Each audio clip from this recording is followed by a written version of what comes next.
I would never deny the scientific innovation and the technological innovation that has been part and parcel of the logic, the market logic of capitalism. The problem is that one, you've got the issue of distribution. You talked about distribution in your dissertation.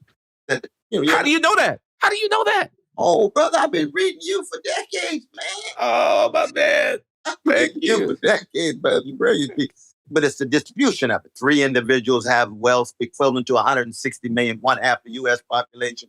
1% of the population has wealth equivalent to 90% of fellow citizens. That's worse than under the monarchs and the suzerains in pre-modern times. Yes, that innovation is important, but short-term versus long-term. You go to the working brothers and sisters, we go to the barbershop and the beauty salon and say, look, y'all, we're going to get Socratic up in here. We're going to tell you the relation between now and the future.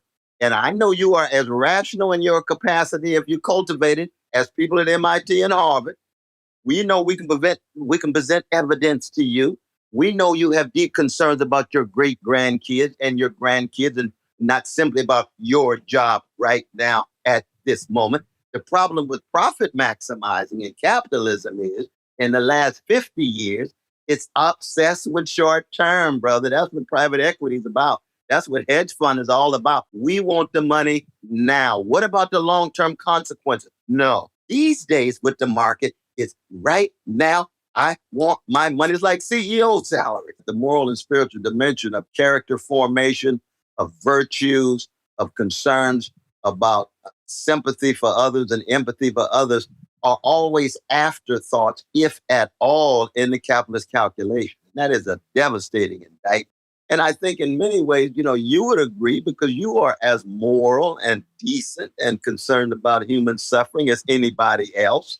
And you would admit that the market logic of capitalism, it can be used in such a way that it hits poverty head on. But the logic in and of itself requires some kind of added moral and spiritual dimension for us to be able to create any kind of wholesale society. You'd agree with that, though, right?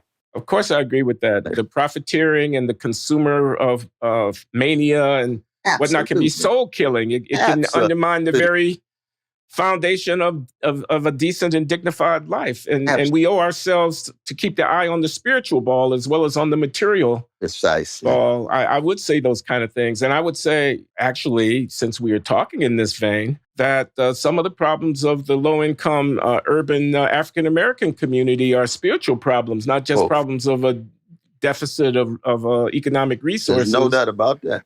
No doubt. And unless we find a way of reaching people at that level, at a level of what's the meaning of life, what is a dignified life, what do I owe to my children, to my ancestors, to myself, who and whose am I?